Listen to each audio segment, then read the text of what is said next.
The thoughts, opinions, and general overall shade thrown on High at 9 News are those of the individual speakers and not those of High at 9 News, its audience, or its advertisers. The statements made do not constitute medical, legal, or financial advice, and for advice tailored to your specific situation, please consult with a licensed professional.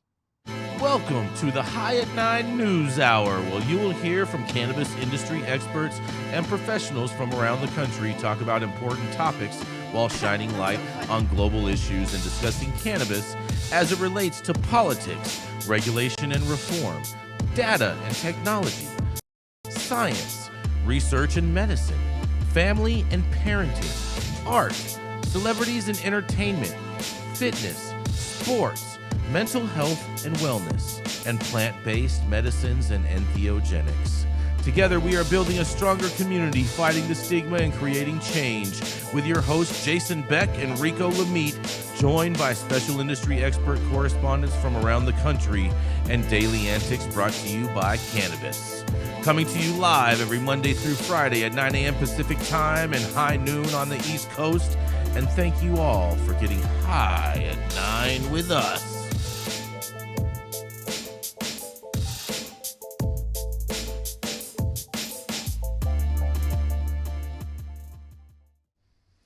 Oh, yeah. Good morning, everybody. Happy Friday. We finally made it. Today is Friday, February 9th, and today is National Cut the Cord Day. It's not just because we have doctors here, but in the picture for Cut the Cord Day, it looked like it was some bomb cutting stuff. So I'm not sure if it has anything to do with umbilical cords, but we got some dope dads and some dope women in the room and some doctors in the room. So it's National Cut the Cord Day. It's also National Pizza Day and National Toothache Day. The dentist must be getting paid from this today. And National Bagels and Lox Day. That's right. Yeah. Yes. Thank you for joining us and getting high at 9 with us. It's also high noon on the East Coast. And please remember to like, share, and subscribe to us on all social media platforms. You can look down below on your screen to see exactly where we live on the internet. And we are live every Monday through Friday on YouTube, Rumble, Twitch, Twitter, Instagram, Facebook, and on our very own website at www.highat9news.com. And Adam is back today. That's right. And so we are going to kick it off. Oh, hold on. I actually have, should we put those, we're going to put these picks because we have a brand new addition to the High at 9 News team today. We want to congratulate Mr. Chris Eggers on his brand new baby boy that has just came in. Yes, he is unable to join us today due to all this, but we want to send a very warm welcome to young baby Archie, who came out a very, very big boy, and congratulations to the Eggers family on their new addition, and wish you all the best. Yes, much love. That's right. Since it is National Cut the Cord Day, right, Rico? Cut it. You got to cut it. That's right. Oh man, we're gonna kick. That's right. We're gonna kick it off with the dope dad himself, Mr. Rico Lamitte, the man who works for Happy Cabbage, but is known to be the Happy Cabbage Patch Kid. That's right. He loves to dance and cry and whine and all that fun stuff. And that's right. It is the dope dad himself, Rico Lamitte. Thank you, Jason. A big love to Chris Eggers and the fam. Happy, healthy baby. And he was cutting the cord. So he was cutting the cord today. Yes, he is.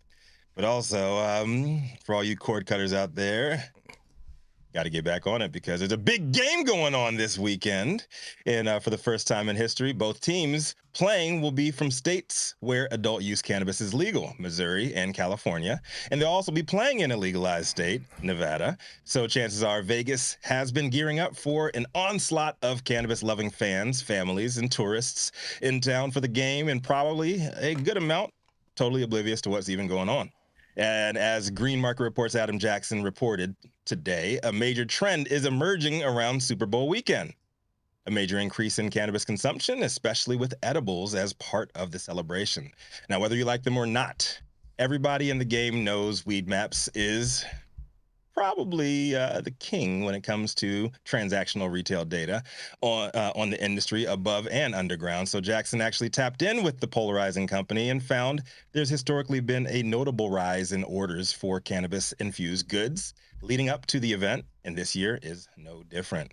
Here's what Weed Maps had to say about the week leading up to last year's Super Bowl. Particularly on Saturday before the game, edibles orders saw a 13% jump compared to previous week. That trend is consistent with past observations, hinting at a growing appetite for cannabis as part of national festivities. Additionally, the demand for infused cooking ingredients and snacks experienced significant increases, with a 21% and 12% rise, respectively, on a week-over-week basis. A more detailed comparison revealed 33% increase in orders for infused cooking ingredients from one Sunday to the next surrounding the Super Bowl. Arizona, the host state for last year's Super Bowl, showed a particularly strong preference for edibles, with orders doubling in the week leading up to the event, suggesting edibles are becoming a preferred method of cannabis consumption during Super Bowl celebrations in areas hosting the game. They also noted that the convenience of cannabis delivery services is also contributing to the trend. A 2021 Weed Maps custom cannabis consumer survey revealed 40% of customers view delivery services as comparable to popular food delivery apps like Grubhub, DoorDash, and Postmates.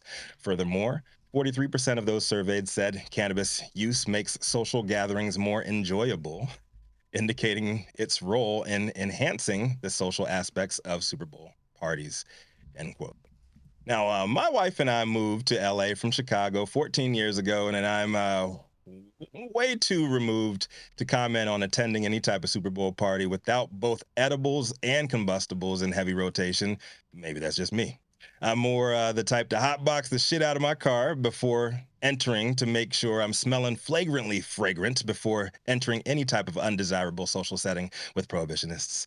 But here's a life tip. If you do the same, chances are your partner, too, will stop inviting you to lame-ass events with lame-ass people who'd rather virtue signal and lie about how happy they are with everything in their life than spark up, shut up, and watch the damn game. Very understandable. If you don't want to roll the dice and follow my tried and true advice, most folks ain't ready for that. It's probably why y'all are buying all these damn edibles. But enough about me. I want to hear about what the rest of y'all think about this Weed Maps data and also your choice method of consumption for Super Bowl Sunday. I'm Rico Lamitte, the dopest dad on the street for High at 9 News. I mean, they don't call it the Super Bowl for a reason, Rico. I mean, I was going to say, so the data says there's more weed sales on Super Bowl Sunday. Wow. I believe that. I mean, more than a normal day. I believe that because people are stocking up. I mean, it's just like Thanksgiving. People stock up on weed during Thanksgiving. You know, Super Bowl is another one of those type of high holidays, so to say, where people are just sitting around partying. You know, sharing stuff with friends, family, whoever they happen to enjoy the festivities with. I mean, I know I need cannabis to make that interesting, you know? Like, I'm going to be taking some super dabs on Sunday. Mm-hmm. Aren't you watching the Puppy Bowl? Actually, yes. And the commercials. What about the commercials? Yeah, the commercials, We'll have Taylor Swift out there, and we're going to have Bob Weir out there, I think, you know. Is Bob Weir doing the halftime show? Bob Weir? No, I just expect Usher, man. Usher, baby. Oh, Usher. Okay, all right. I thought those are the people that usually show you to your seats. I didn't realize that they were going to be performing. You know, it always fascinates me how people socialize with cannabis. You know, it's not alcohol. It's different. It's not disinhibited. People are you know, not doing wild and crazy things. They're more grouping in small groups and talking. So it fascinates me when you look at an event like the Super Bowl, which is, you know, meant to drink too much and smash beer cans on your head. And there's a shift to cannabis. I am curious, Rico, did you mention flower? Is there an increase in flower sales also during that time? No. They did not mention flower at all in this article. They were saying edible sales are through the roof. They said it's been a growing trend for the last 2 Super Bowls, and it continues to spike this year. I see what you did there, Rico. I see what you did there. You like that? I see what you did there. Yeah, just so you know, I see that. Yeah, I see that. Yeah, they just said like the edibles trend is like just going through the roof. Every single Super Bowl, it gets Well, what do people love to do on Super Bowl Sunday? They love to eat, right? So this is really no surprise, is this? I agree with you. Yeah, I don't think so. I agree with you. And if you think about it, like if you're hosting a Super Bowl party and you want to have lay out like a spread of cannabis, I mean, even people that like if I was going to throw a cannabis party or a Super Bowl party and have cannabis as a part of it, I would have some edibles that were purchased so that people that want to indulge in edibles can have a few different delectable treats to choose from. So this doesn't make that does make a lot of sense, because even people that don't consume edibles are still going to go and buy edibles for their guests. Right. Mm-hmm. The host. Just like stocking up on alcohol or stocking up on different food. Exactly. You just want to serve your party guests, and even if you don't eat edibles, maybe some of your party guests would really enjoy that, and you'd have a better party. Exactly. Yeah. How many drunk ass parents are going to dabble or get on some edibles and not be ready for that crossfade? I was just about to say that, Rico. Shout out to the crossfade this Super Bowl Sunday. Yes. Now, people eat edibles and then go to sleep, so you don't want that to happen either. You want to manage your dosage. It's not like having 20 chicken wings or something. It's know how much you're taking. Well, actually, if there's a night that people need sleep on, it's probably Super Bowl Sunday night. That's probably a good time to fortify yourself with cannabinoids to help with your sleep, right? I thought you would have said New Year's. I thought you would have said New Year's, Dr. Mark. That's amateur night. Just make sure y'all don't get behind the wheel. Yeah. High at 9 News wants you guys to wants to make sure you guys join us on Monday. So don't get behind that wheel. Y'all dabbing on these dabs. Be safe. On these smokables. Be responsible. All of that good stuff. And have an amazing time watching the Niners whoop the Kansas City Chiefs' ass and watching Taylor Swift cry about Bullshit. Hell yeah. Yeah. That's what I'm saying. Bullshit. Yeah. Pat Mahomes, baby. God. Pat Mahomes. Oh, man. Get another one home. Yeah. Yeah, I bet. Keep it moving, I bet. Yeah, we're going to keep this moving. We're going to go to a commercial, and we are going to be right back. Oh, man, that was weird. Hey, you, America. Do I look like Sean Connery?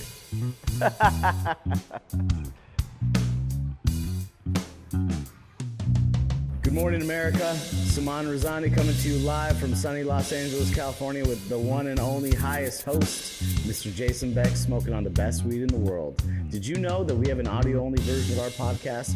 You can find it on Apple, Google, Amazon, iHeartRadio, and Spotify. No excuses in 2024. If you haven't checked us out, check it out now. And also, check out what the Prophet's doing in 2024.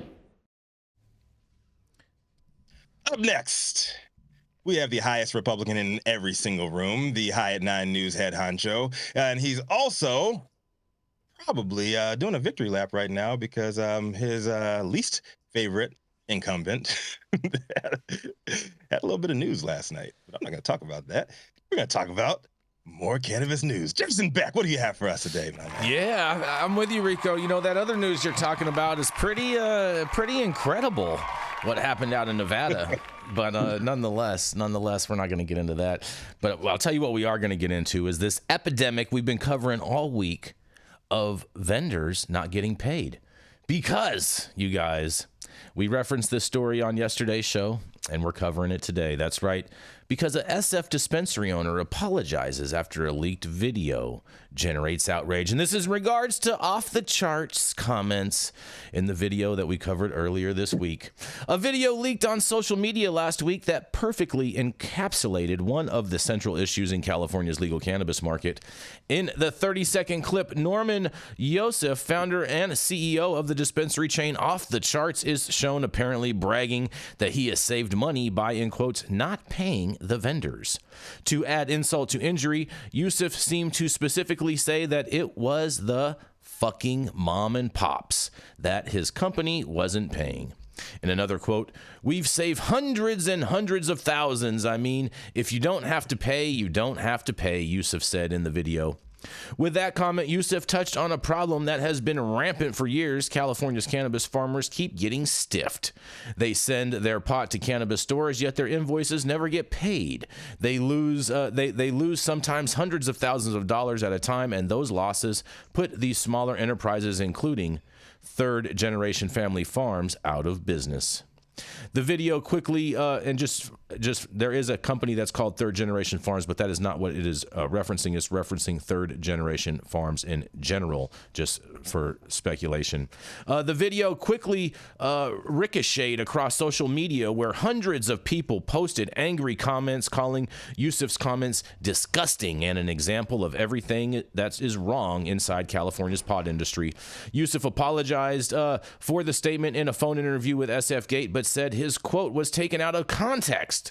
He declined to name where the video was taken or who he thought had released it, but said it was recorded and posted without his permission. The video was shared by dozens of different social media outlets, including on Instagram account called Big Red Farms, that received over 1,100 likes after it shared the video last Thursday.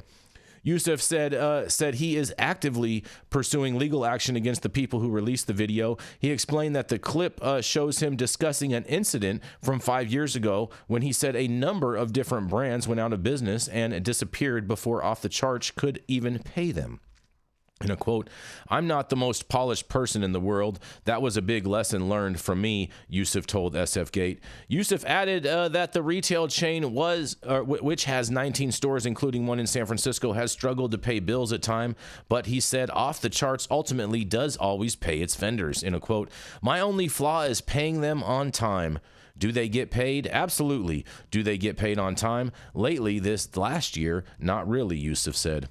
Unpaid bills have become one of the biggest problems in the state's industry, with a massive debt bubble growing to over $600 million, according to a 2022 report. Pot stores not paying their bills contributed to the collapse of the state's largest cannabis distributor last year, even, Herbal.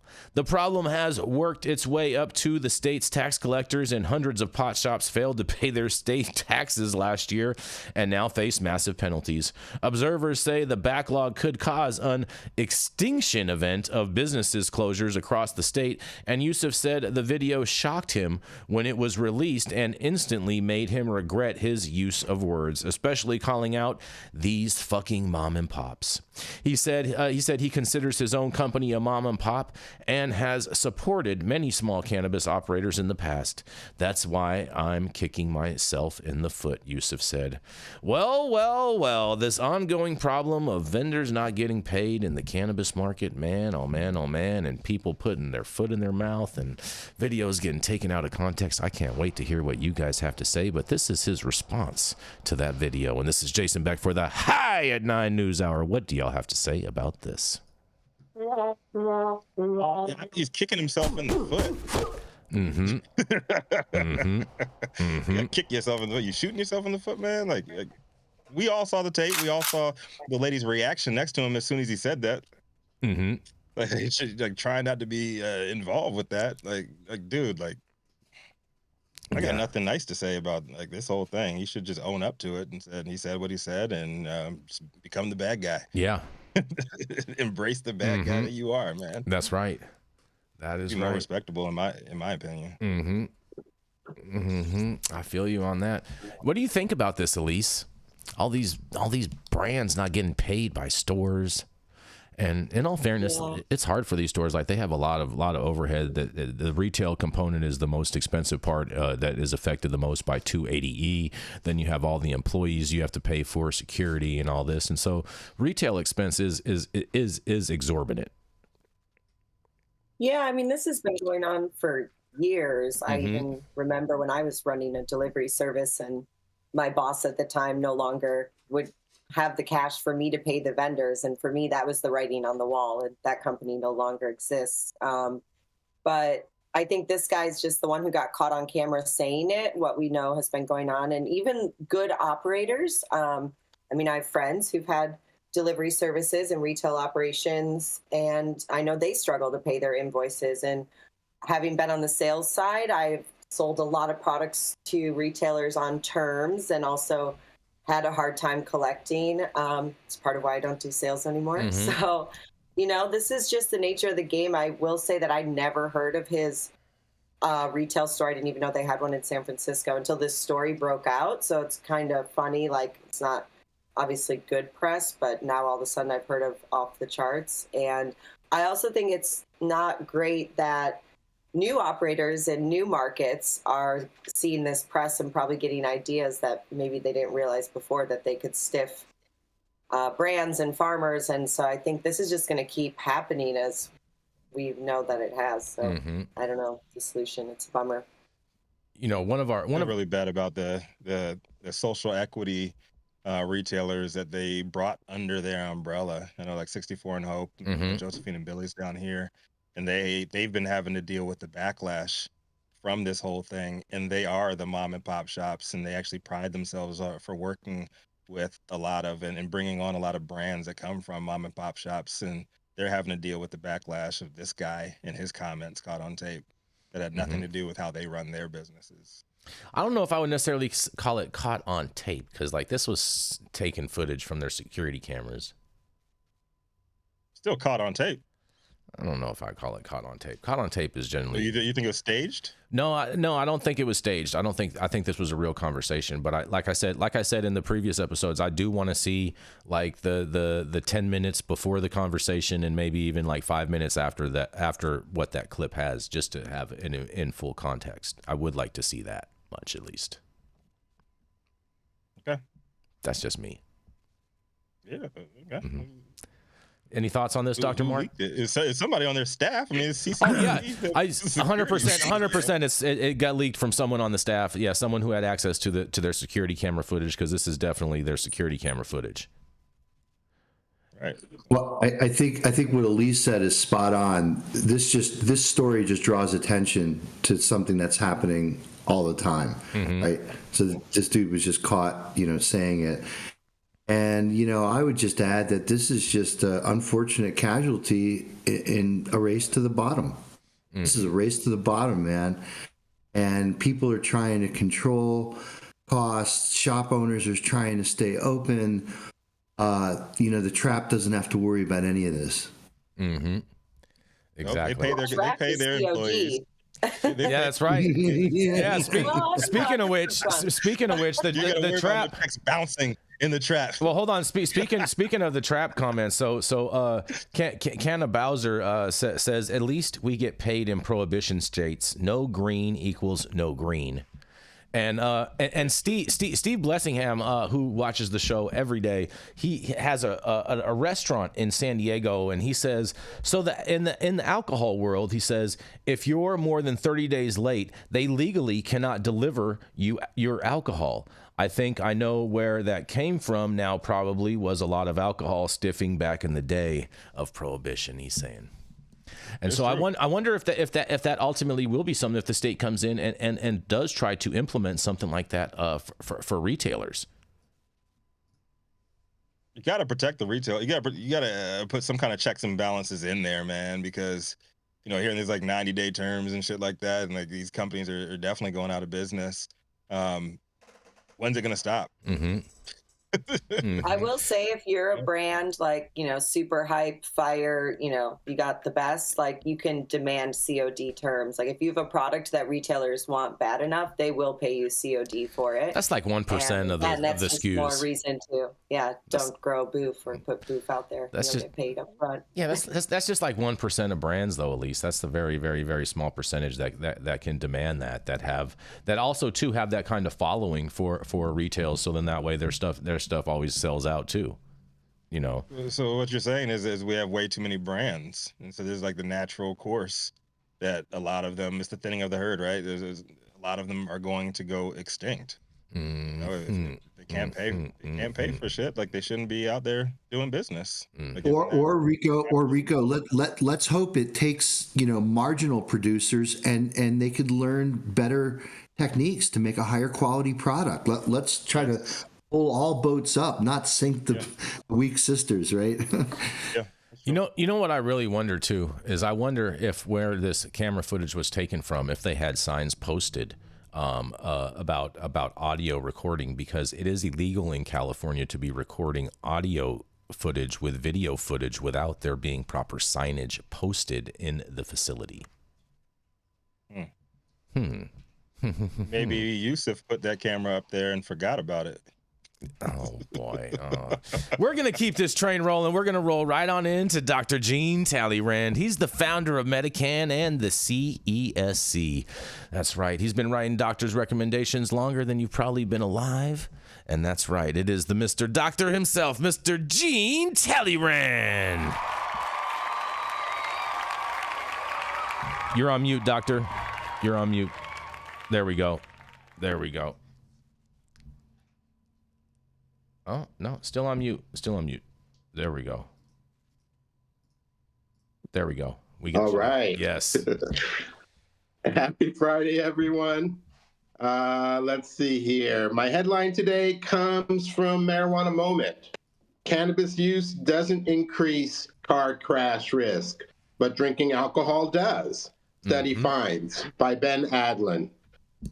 Cannabis use is not associated with higher odds of car accidents, according to a new study by researchers who looked at drivers who visited emergency departments. In fact, high self-reported acute cannabis use was actually associated with lower odds of a crash. Alcohol, meanwhile, whether associated by itself or combined with cannabis, that's the crossfade, showed a clear correlation with odds of a collision. To arrive at the results, researchers performed a cross-sectional study of emergency departments in Denver, Colorado, Portland, Oregon, and Sacramento, California. They obtained drivers' blood and measured it for THC and metabolites, recorded alcohol levels as measured by a breathalyzer or in the course of clinical care, and conducted interviews with the drivers. They looked at groups of drivers who had been in motor vehicle accidents, and as a control, those who had come to the emergency department for other reasons. While most cannabis advocates do not dispute that cannabis can impair a driver's ability to safely operate a car, this study found that the mere use of cannabis did not correlate to higher rates of motor vehicle collisions. Alcohol use alone or alcohol use combined with cannabis use were both independently associated with higher odds of motor vehicle collisions. Strikingly, drivers who used more cannabis were actually less likely to crash. In light of the results, the authors concluded something that we already know. THC levels are a less than reliable indicator of driving risk, suggesting that a better test would be a measure of actual impairment. The researchers noted that one limit of the study could be that it only included drivers who agreed to participate. As such, participants may have less concerning cannabis use behaviors. Self-reported use may likely be biased. As more states have considered legalizing cannabis, many have expressed concern that legal access to cannabis could lead to higher rates of use by drivers, and in turn, a greater risk to public safety. But research shows that the relationship between cannabis use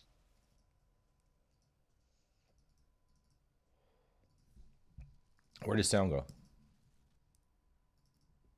Concerns are simply concerns and not rooted in the real world evidence. The effort and expense of developing some tool to measure cannabis use in a driver seems to be a waste of time. It's prudent to develop tools for problems that exist rather than problems that don't. Last summer, a congressional report from the House Appropriations Committee continues to state that it continues to support the development of an objective standard to measure cannabis impairment and related field sobriety tests to ensure highway safety. Unfortunately, our government regulators are not following the real-world evidence. Cannabis is not alcohol. It should not be regulated like alcohol. Cannabis intoxication will just as easily occur at low doses or at high doses, and apparently doesn't correlate with motor vehicle collisions. What do you think?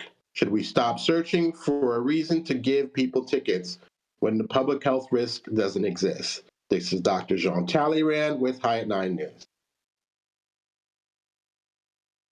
I am so glad that a doctor is saying this right here, that this phenomenon that all these prohibitionists are talking about all the time does not exist.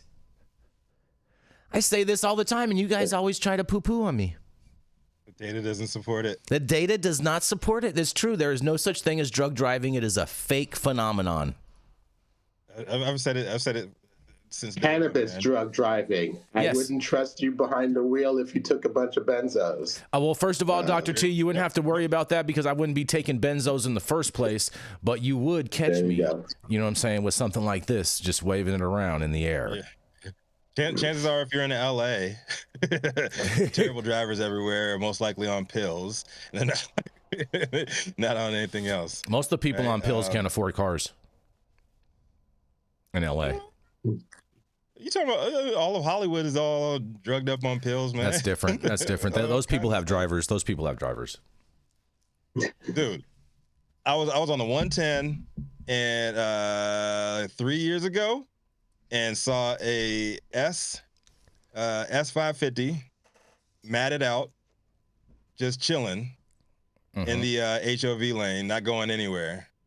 I saw TMZ an hour later. It was Britney Spears driving her own damn car. That's like the easiest example of a celebrity that is a train wreck, bro. Stop it. That's the you choose that as the example, bro. Stop driving her own damn car. Stop it. Passed out. Stop it. Stop it. I can't even accept that as a logical rebuttal right there.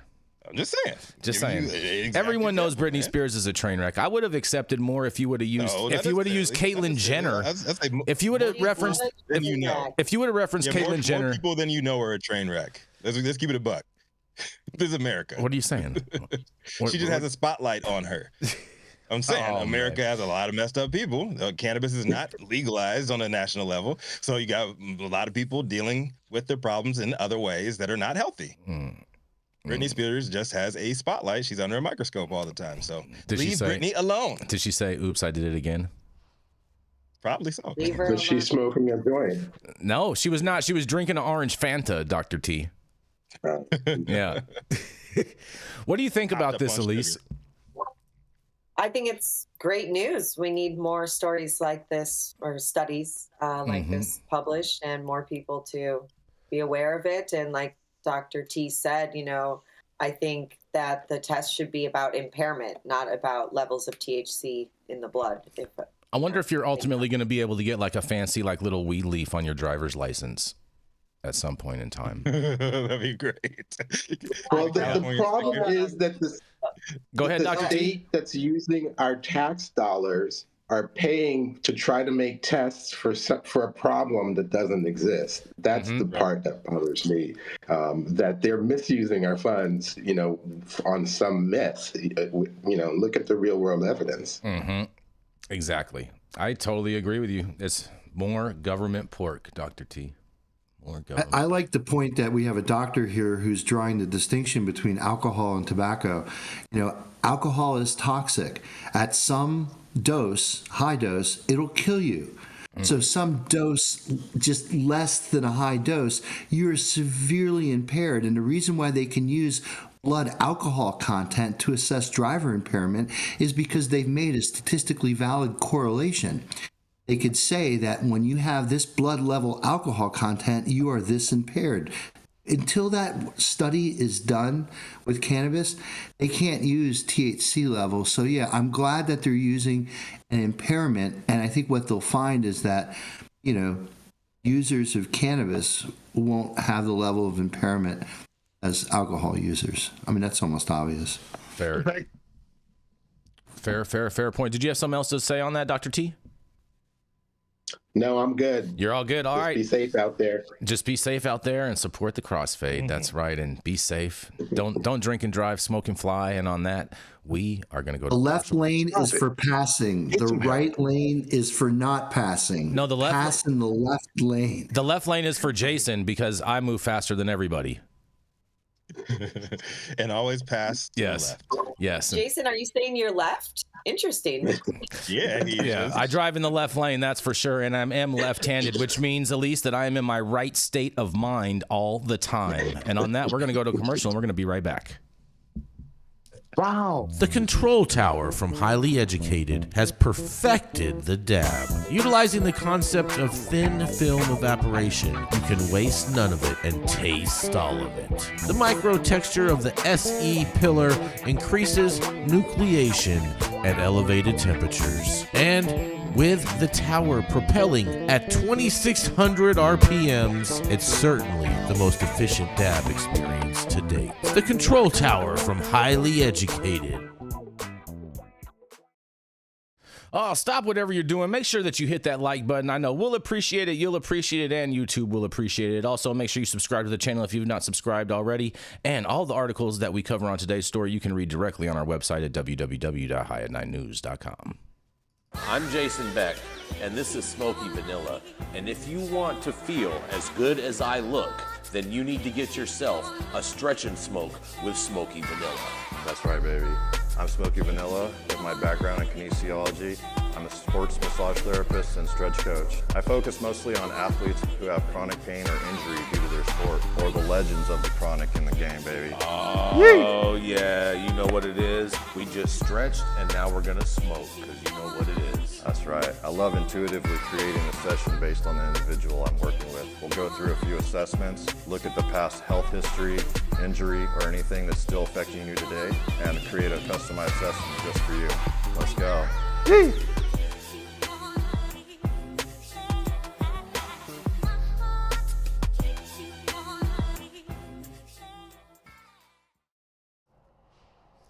Oh, yes. And Up next, this New England-based organic chemistry and plant oil extraction expert might be a little sad this weekend because the Patriots ain't going to be in the Super Bowl, you know.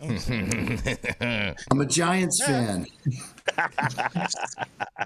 He's still calling out all you bullshit booth peddlers, so watch out. Here to break us off with a little Friday science, Dr. Mark Scialdone. Thank you, Rico. Happy Friday, everybody.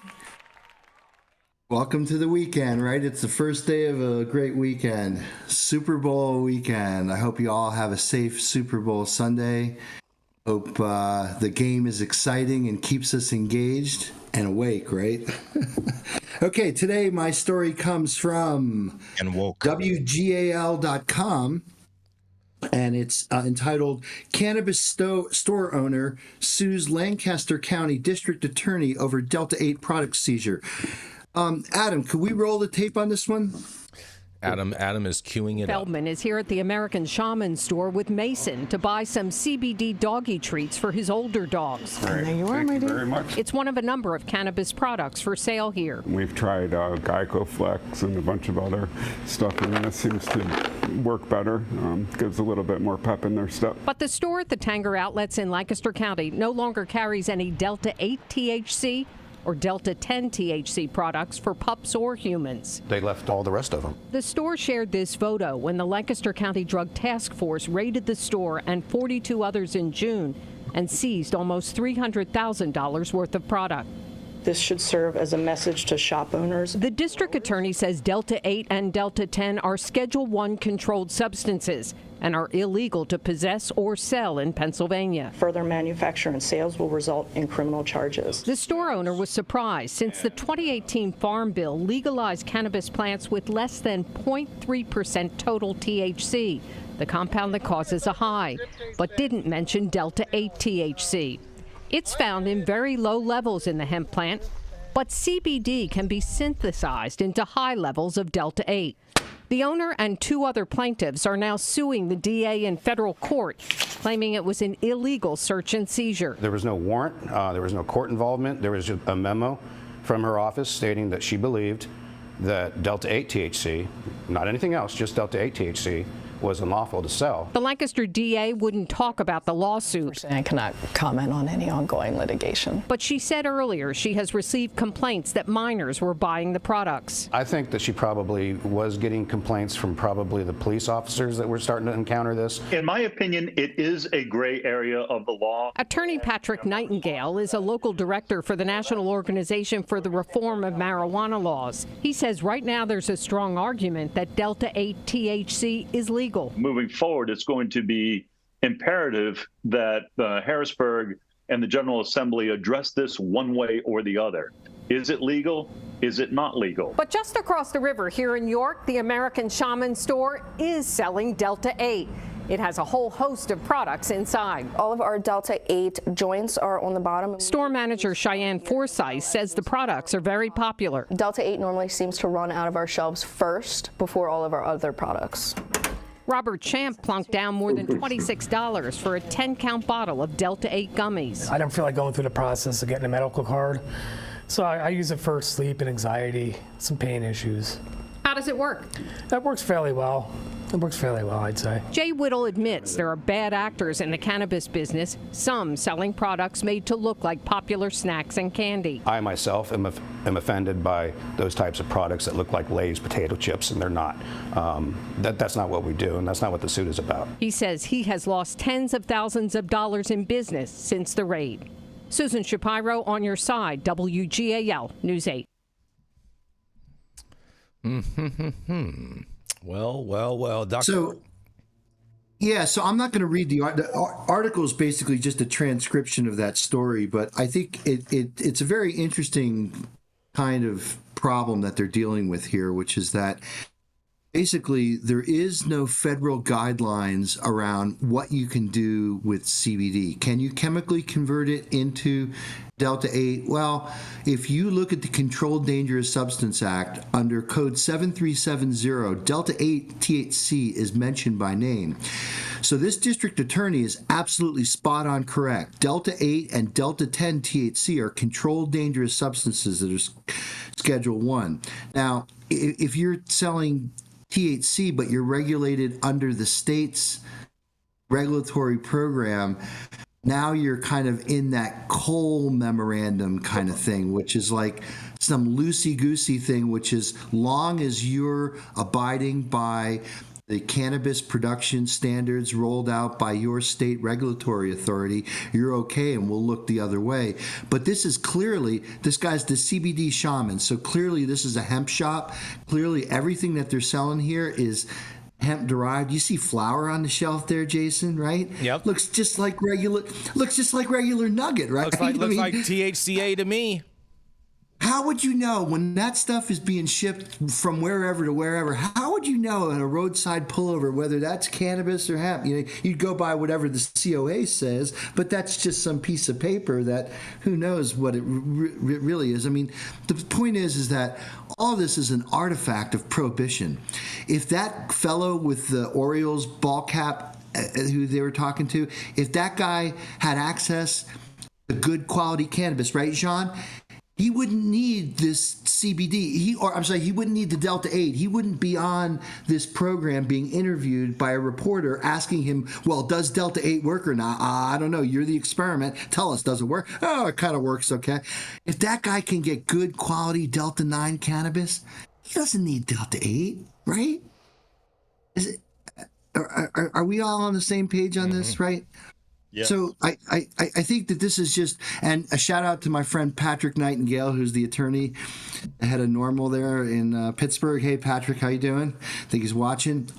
He's a great attorney, probably the best attorney in the state of Pennsylvania.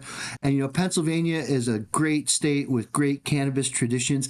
In William Penn's Pennsylvania, you were taxed if you did not grow hemp, okay? Because what did Her Majesty, the Queen of England, need to conquer the world? She needed a navy, a fleet of ships. And what pushes ships across the ocean? Sails. And they need ropes. And they need the oil. So everything that they needed was in hemp. And Her Majesty, the Queen of England, told the settlers of Pennsylvania to grow hemp. right? And we all know this. So along the river that she's talking about, where on one side they closed the CBD shop and on the other side, that is the mighty Susquehanna River, one of the great rivers of the East Coast.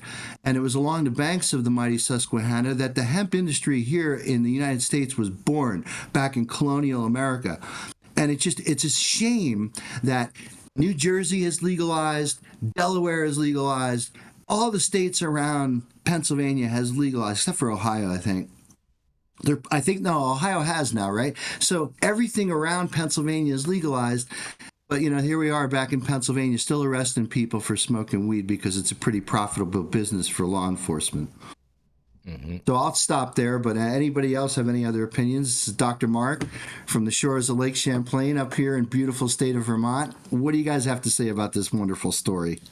Man, I'll tell you what, just another day to be in cannabis, a surprise raid, boom, bam, pow. Welcome to cannabis. Welcome to cannabis. That is basically what happens, and that's all it takes is some of these types of DAs to get some type of notion that the law is on their side, and that's basically all it takes to be able to do this type of stuff. So I am not surprised at this at all, but I'm definitely excited to see what ends up happening because I think it's going to have rippling effects across the country. Well, I'd be curious, so this was a 10-pack of gummies that guy brought for $26. So that's $2.60 a gummy. Let's just assume they're like 10 milligrams. What does a pack of gummies go for in Cali? Like a 10-pack of gummies? Guess what? I don't buy gummies, Doctor. Delta 8? I wouldn't know what Delta 8 costs, but THC gummies, no about like $50, $60 with tax. Okay, so this guy is spending a whole lot less money and getting a hemp-derived product. Why would he go to the dispensary and pay more? Right? Right. Yeah. Well, and he said in the interview that he didn't want to go through the trouble to get a medical card, and that's why he buys the gummies. So I thought that was pretty telling. He identifies as a patient, but is going to this because hemp of shop. Over-regulation and over-taxation. He is most likely going to go to the trap once they do legalize because of the prices. Yeah, that's right. That's right. I mean, I'll tell you what. I'm really fascinated by this case, and I'm want to see where it goes because it is definitely going to shake up the hemp market. Because if this case is successful and they're justified in their raid and their action, they're going to continue this action within that county to all those stores, and this will happen throughout the state because the state's not going to back any of them up. And then you're going to have other similar states that have similar no laws on the books in regards to how these products are sold or whatnot, taking similar stances by all these other different DAs all throughout those counties, all throughout the country. And use this as legal precedent. Exactly. So they're exactly saying, look, right. We're not making up anything. Exactly right. Here's the legal. We already have a legal precedence. Here we go. This is it. This is it. This has happened. The judge ruled this way. Da da da da. We're going to proceed in this way until we're overturned by a higher court. Well, Jason, this is similar to the story that we had on a couple months ago on High at 9 News, where we talked about the lawsuit, right, from the Southern California producers who were suing the hemp-derived producers that were bringing stuff into California and underselling, sandbagging the market. Was that Cookies, right? Yeah, I think that Cookies was leading that lawsuit. Yeah, there's a bunch of people involved in that, but I can tell you one thing that, I've said this before, as long as there's a prohibition anywhere, there'll be a black market everywhere or a legacy market everywhere, right? Yeah. So it doesn't matter that it's not even in California. A lot of stuff that gets produced in California ends up in Manhattan in all those shops, I mean, everywhere. So, I mean, it ends up everywhere. 101, supply and demand. Yeah. New Trap City. Exactly. Exactly. There's a rational solution to this. It's simply do the studies on Delta 8 and HHC and get the information rather than acting. They did this with Delta 9. They called it a poison. Yep. And the government said not to use it anymore. So they're doing that with Delta 8. Maybe they're correct. Maybe we shouldn't be using Delta 8. But let's do the appropriate study, find out rather than leaping before we know. Yeah. Yeah, the difficulties with doing that in human beings is it requires institutional review board over those kinds of studies. And not only are they extremely expensive, but they're on very, very long timelines. And it's difficult for cannabis companies who are, again, struggling to just hit their bottom line to be able to afford such work. I'll point out in terms of HHC, there's a group called Colorado Chromatography that has done a lot of sort of nothing in humans. It's all preclinical stuff, because to do it in humans, it just requires just a much longer timeline, a much larger checkbook, and a whole lot of other things that we're just not going to be able to address here. But the point is that you're absolutely right, Dr. This is something that they need to figure out. But if people have access to Delta-9, if they have access to good, high-quality cannabis, I will contend that the market for recreational synthetics will go away. Mm-hmm. Yes, and I believe you. I agree with you. I'd love to let the game be played. Right now, there's probably enough data from people who have consumed Delta-8, illegally, legally, to give us some hint as to whether it's safe or not. Mm-hmm. But nobody's actively collecting that data. We would know a lot by now. This can be gotten from surveys. It's not as accurate as an IRB-approved study, and that can be done afterwards, but we can at least get some general hypothesis going. Mm-hmm. Well, Dr. T, what we found, so I'm collaborating with Professor Alan Howlett at Wake Forest University School of Medicine, and what we found when we looked at iso Delta-8 THC, which is one of the major byproducts that's formed in the chemical conversion of CBD into THC, is we found that it has a lot of the same cellular responses in imparting typical cannabinoid-like behavior into neuronal responses. But here's the crazy thing. It's not doing so by hitting CB1. It's hitting something else. So we don't know what receptor it's hitting, but it's turning on, elevation of cyclic AMP, the turning on of ion channels, the same things that cannabinoids do, but it's hitting a different target. So I think this speaks to the level of research that we're going to continue to do this. So we're looking at all of the major byproducts that are in Delta-8 THC, and I think we're the first group to do this. So very important research. We hope to get NIH funding through NIDA to actually study this, because we think it's a very important problem currently. Mm-hmm. Oh, my suggestion is look at the crosstalk between 5-HT2A, the serotonin receptor, yes, and the CB1 receptor. That might be an interesting, reason why you're seeing that. Awesome suggestion. I'll put it in our grant. Oh, yeah, there we go. Look at that, making history here at High at 9. We got to keep this rolling. We're going to roll right into a commercial, and we're going to be right back.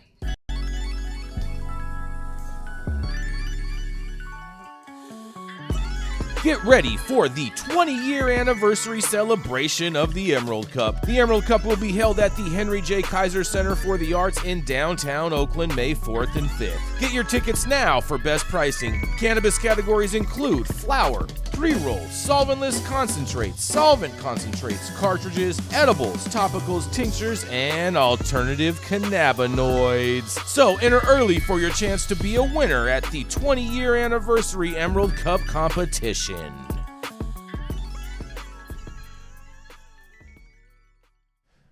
Oh, yes. Coming up next, that's right. It is the Hashanista herself. It is Elise Mc Roberts. She is into fashion and hash, making her the Hashanista. That's right. It is none other than Miss Elise Mc Roberts. Thank you, Jason. Good morning, everyone, and good afternoon to the East Coast. My story today is from the Midwest, Idaho. After Idaho legislators saw marijuana ads, bill introduced to ban advertising related to illegal products. Idaho legislators introduced a bill on Wednesday to criminalize advertising illegal services or products like marijuana in Idaho. Marijuana is illegal in Idaho and in federal law, but states surrounding Idaho, like Washington, Montana, Nevada, and Oregon, have legalized marijuana for recreational use in recent years. Rep. Judy Boyle, a Republican from Midvale, told lawmakers on the House State of Affairs committees that there are advertisements for marijuana in Ohio referencing Idaho, referencing a billboard in Idaho near the Idaho-Oregon border and newspaper advertisements shared by Rep. Heather Scott, who is from Blanchard in North Idaho near Washington. And here's a great quote from the rep. And then another individual sent me, actually on the internet, that you can have drugs delivered to your door, delivered to your Idaho doorstep. So I thought this was a little outrageous, Boyle told the committee. And then another rep said she saw a billboard advertising marijuana in downtown Boise. So co-sponsored by Boyle and Chris Trackle, another Republican, the bill would create a new section in Idaho state criminal law to allow misdemeanor charges for any person who willfully publishes any notice or advertisement in any medium of a product or service that is illegal under Idaho law. So the House State of Affairs voted Wednesday to introduce the bill. And it goes on to say that, it's not expected to impact state or local government funds, but county sheriffs could see a benefit with fines, the bill's fiscal note estimates. So, yeah, basically people getting wild in Idaho or maybe wherever they're from, advertising their trap services, or perhaps, I don't know, we don't know if they're local or if they're crossing state lines, but they're putting word out that you can get drugs delivered to your door. And the government's not having it, so they're going to just make this illegal. What do you guys think? Elise Mc Roberts, High at 9 News. Oh, man, Elise, you know what I wonder? I wonder if the drugs that she's referring to that got delivered to the door were just like Delta 8 or Delta 10 products and yeah, or just like THCA flower. And so they can't tell the difference, but yet cannabis is getting the black eye for it because it looks like cannabis packaging. Well, and I wish there was a photo or some sort of coverage of the actual advertisement, right? Like just this quote from the guy saying, I heard you can get drugs delivered to your door. Mm-hmm. I mean, to me, this is very similar to Dr. Mark's story, because I'm willing to bet you that if this case is successful that Dr. Mark just covered, all right, this same thing is going to happen to all of the hemp stores in Idaho. 100%. Idaho is a very, very, very restrictive state in regards. I mean, they're talking about not being able to advertise for businesses that are in neighboring states and whatnot within their jurisdiction. And so that would not surprise me one bit whatsoever. Unless they start restricting internet access, right? Well, but I was going to say. Well, they kind of do. Is different. They kind of do. Yeah. They kind of do a little bit in that regard, in the sense like THCA flower. Okay, you can ship it to I think it's like 42 of the states, because 8 of the states have it banned. And so all it takes for like a state like Idaho is just to ban all of it. Simple legislative action that they could do very easily, and then them just continue to maintain that policy, and then boom, all them stores get raided and closed. Happens that fast. Just like that? Yep. Just like that. Mm-hmm. So if you advertise your product online at a neighboring state, that's not going to cause anybody to... No. You're advertising online. You're not advertising in Idaho. Well, no. I agree with that. There's not a law as far as advertising online. That's not what I'm saying, Dr. T. I'm talking as far as where you're actually selling the products, of actually shipping to an address within that jurisdiction. Yes, that's what I'm saying. Well, yeah, I mean they can block it. They can block it because they have a geo. They're gonna geo-fence the whole state of Idaho against cannabis, bro. You're gonna turn Idaho into basically communist China. Isn't it Idaho that said that they were going to geofence and gate against TikTok?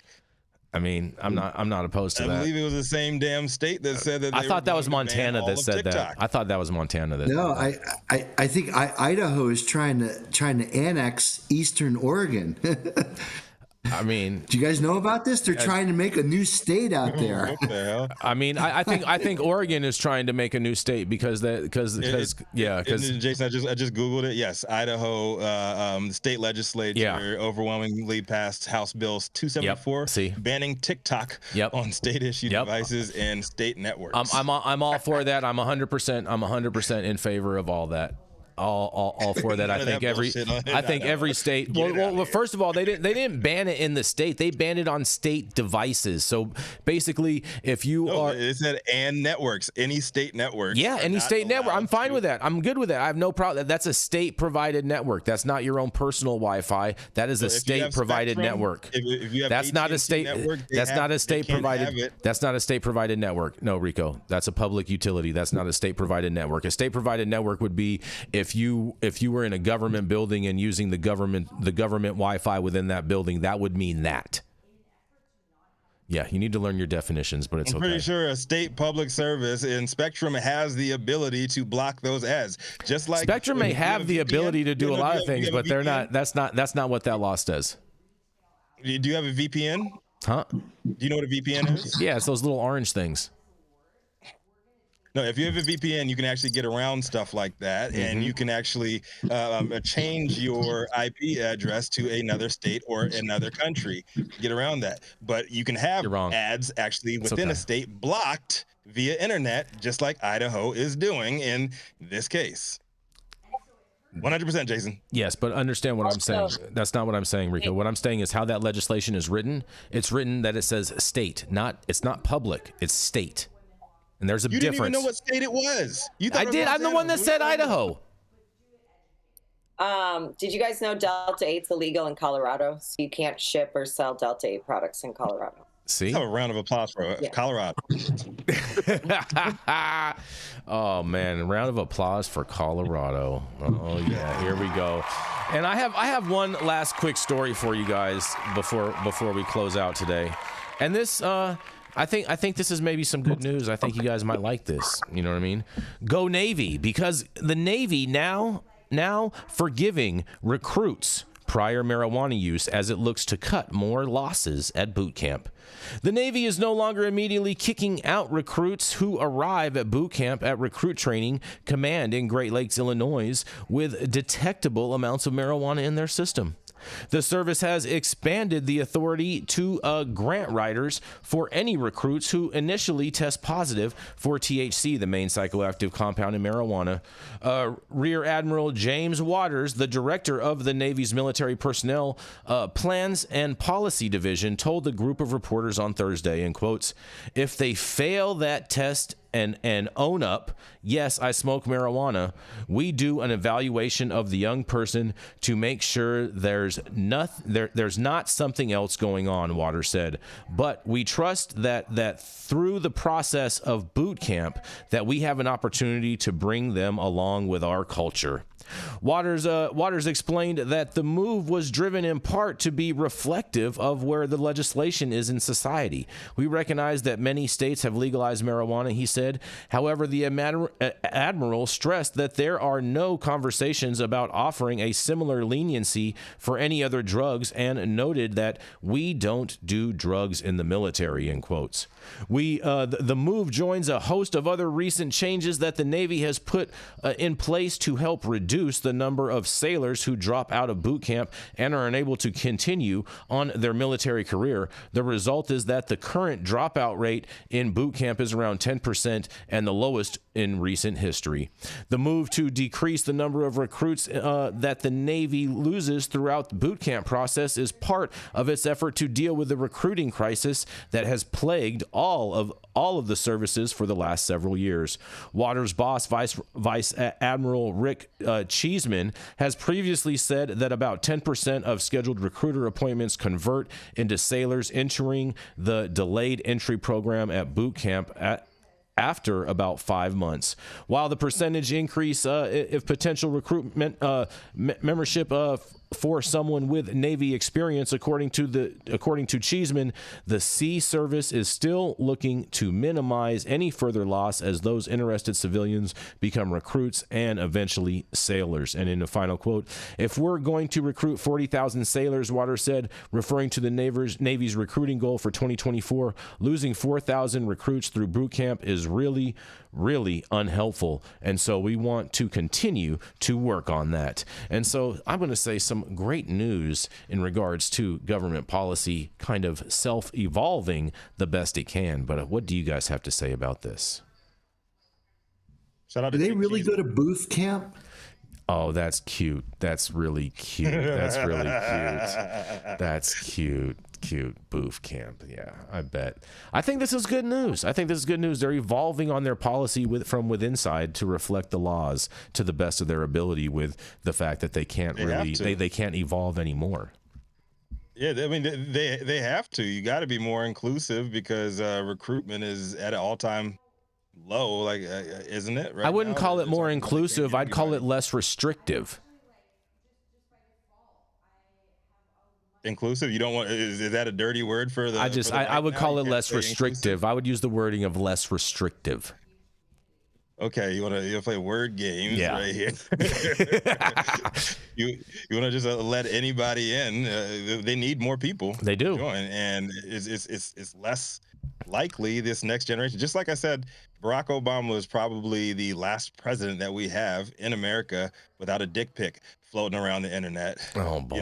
This generation of soldiers is going to be the first generation that has records of weed smoking, and they're not going to hide it, right? Well, they're going to have their government's allowing their recruits, FBI's allowing their recruits. They're loosening their laws. They have to because everybody's done it and everybody's talked about it. And go online, anybody's social media account, guarantee you're going to see some shit. Right? Everybody's putting all their business out there. So you got to loosen up. You got to be more inclusive, Jason. I call it less restrictive, but nonetheless, it's okay. Tomato, tomato, right? This is the land of freedom, right? America's all about freedom. The land of less restrictions. That's what freedom's all about. Yeah. Okay. Less restrictions, Rico. I think this is good. And I think that the more of these traditional institutions should open their gates. Open their gates. Let people in. Go Navy. Yes. Go Navy. Anybody else want to talk about the Navy? No. We done? They're not. Jason dancing. They're not sailing today, apparently. Oh, okay. Yeah. All right. In the Navy. It's all right. Yeah. Thank you all for joining us for yet another episode of High 9 News. You can catch us live weekdays, 9 a.m. Pacific, high noon on the East Coast. Big shout out to our super fans showing love and getting their comments posted on the big screen. Big love to our live audience and online supporters catching us across all media platforms, tuning in each day to the headlines of chaos, also known as the developing cannabis industry. And also to our vetted correspondents tuning in from all over, bringing us much needed variety of perspective and your respected opinions to the table. To our production team, Cloud Media Partners, all our sponsors keeping the lights on, and our AV struggles to a minimum. And it's such a pleasure to have the man with the most feathered hair in the West, Adam. Thank you, my man.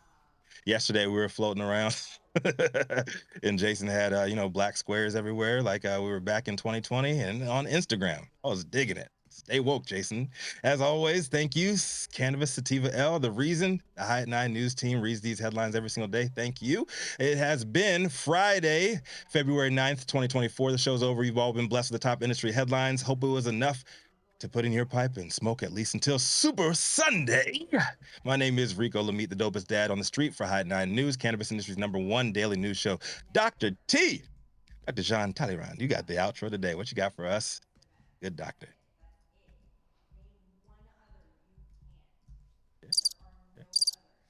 You with us, Dr. T? You're on mute. You're on mute, Dr. T. You're on mute. Yeah.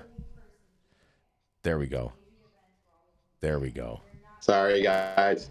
Whether you're in the Navy or in Idaho, prohibition doesn't work. So why not learn about it rather than keep silent about it? Have a great weekend. Drive safely. Socialize. and go Niners. And weed for the people. Holmes. Yes.